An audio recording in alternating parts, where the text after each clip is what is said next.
is a recognized community that preserves and shares the oral traditions and history of the Coahuiltecan bands.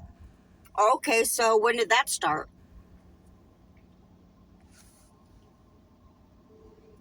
The history of the Top-Pilam Coahuiltecan Nation dates back thousands of years in the region, encompassing the Paleo-Indian and prehistoric stages.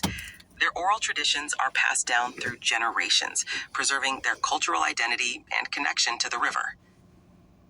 Okay, who recorded that? How do you know that that's true? That information is based on both the continuous oral traditions passed down through the Top-Pilam Coahuiltecan Nation and corroborated by historical documents and archaeological findings. How do you know those are true? Yes, these are considered true based on the combination Well, of can you compare the archaeology findings to other nations in the United States and how they differ, and basically who has better, I guess, description and detail of their past culture and oral traditions? Archaeological findings differ greatly across the United States. For example, the complex mound building in the Mississippian culture provides vast details about their social structures and monumental works, while in the Southwest, extensive Pueblo ruins and sophisticated water management systems describe different types of established communities.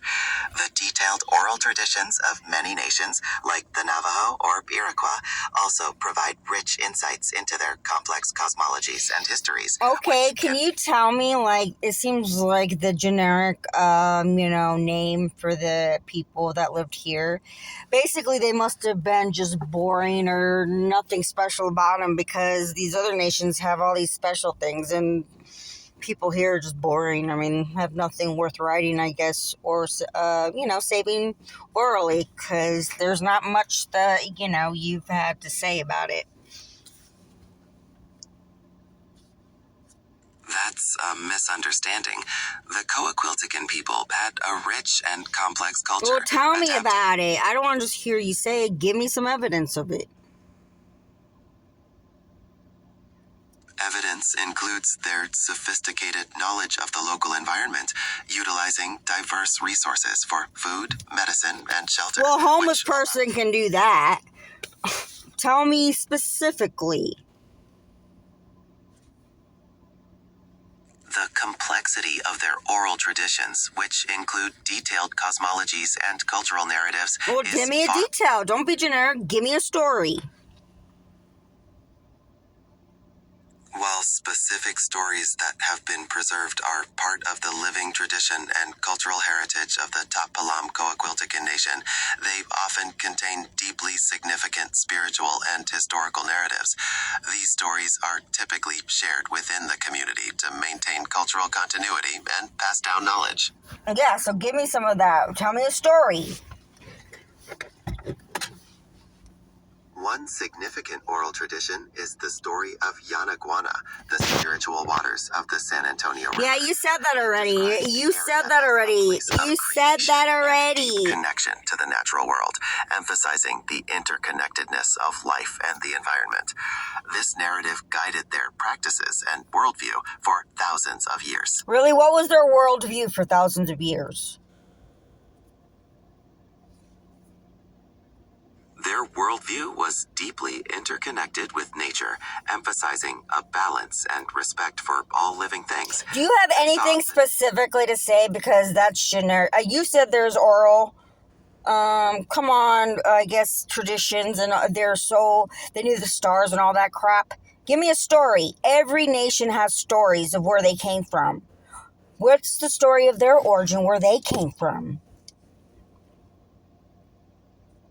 Well, many nations have... Not many nations, this nation. One here.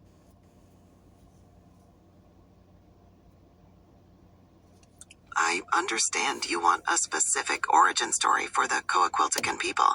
The specific oral narratives about their origin are part of the living tradition and protected by the Top-Pilam Coahuiltecan Nation, and not always publicly shared. Why? That is because their oral traditions are considered sacred and proprietary to their community, serving as a vital part of their cultural heritage and identity.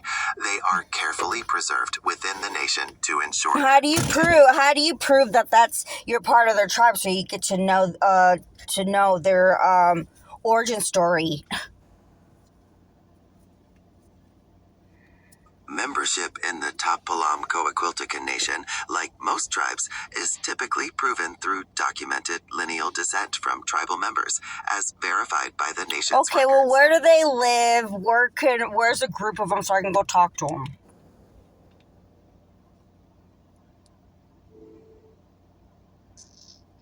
The American Indians in Texas at the Spanish colonial missions, located in San Antonio, Texas, serves as a potential point of contact.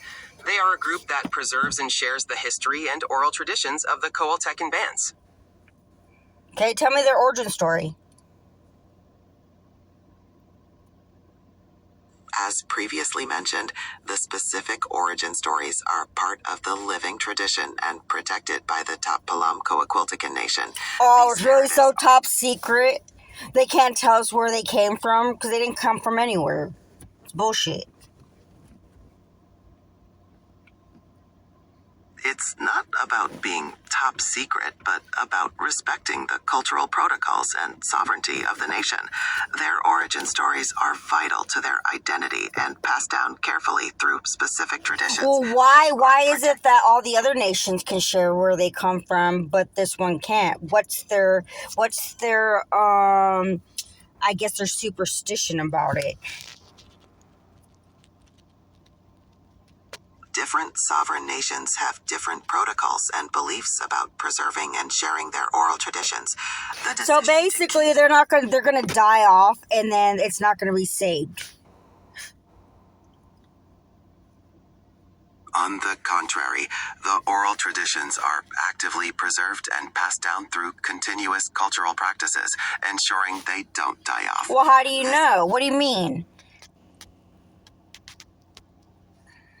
I know this based on the records and public information from the Top-Palam Coaquiltecan Nation and anthropological studies. Well, give me your sources. So you're saying that you could only see that, basically they're saying that you have to be the member to get their secrets. Otherwise, it's top secret. Like fucking FBI files. It's about respecting cultural privacy and the way nations choose to preserve their heritage. Many Native American... Well, how many are there of these people? The number of enrolled members can be found on the Top-Palam Coaquiltecan Nation's official website or through public records, as membership numbers can change. What do you mean they can change? People just sort of... I mean, tell me this. So you're saying that basically these people are just reproducing with each other? Membership numbers change due to factors like births, deaths, and new enrollments, consistent with any community. What do you mean new enrollments? New enrollments mean people who meet the nation's membership criteria and join the community, which helps preserve their culture and ensure continuity. Okay, you mean like paying fees and shit? I am not aware of specific fees, as membership requirements vary by nation. It's typically based on documented lineal descent and tribal citizenship processes. Well, how do I prove that?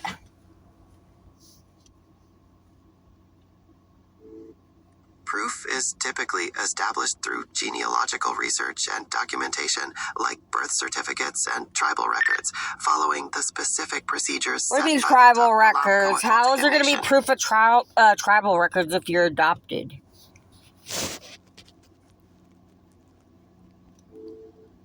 Proof for adopted individuals can depend on the specific tribal laws, but may include adoption papers and documentation connecting them to a lineal descendant. Tribal records play a crucial role in verifying those connections. Well, I mean, how do I get into being part of that member? And where are they located? Where's their, their hub? Where's their headquarters?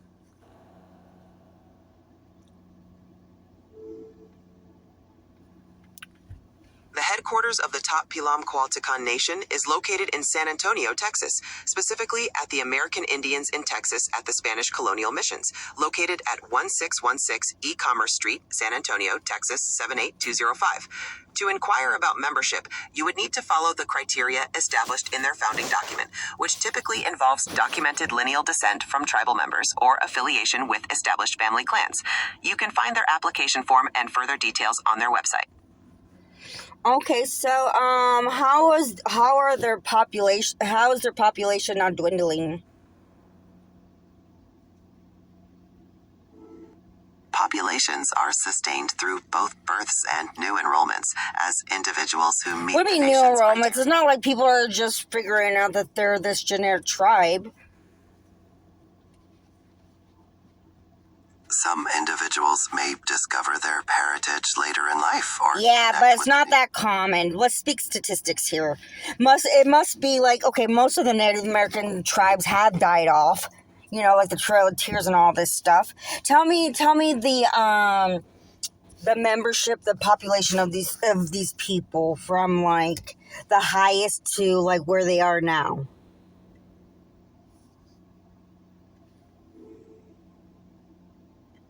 Historically, the Coatlicán population declined significantly due to Old World diseases, conflict, and displacement during the Spanish colonial period. By 1900, there were very few known survivors of the individual bands. However, recent data from Bexar County, Texas, where the Top Pilam Coatlicán Nation is based, shows a significant increase in the Native American population, with a 115% growth in 2020. This indicates a resurgence and continued presence of the community. How the hell did that happen? A fucking miracle? The resurgence is due to various factors, including greater awareness, cultural revitalization efforts. Really? During 2020 COVID, where everything was shut down? Please. The 115% growth in the Native American population in Bexar County, including San Antonio, was noted during the 2020 census, reflecting ongoing demographic trends and increased self-identification, even during that specific period. Yeah, I identified as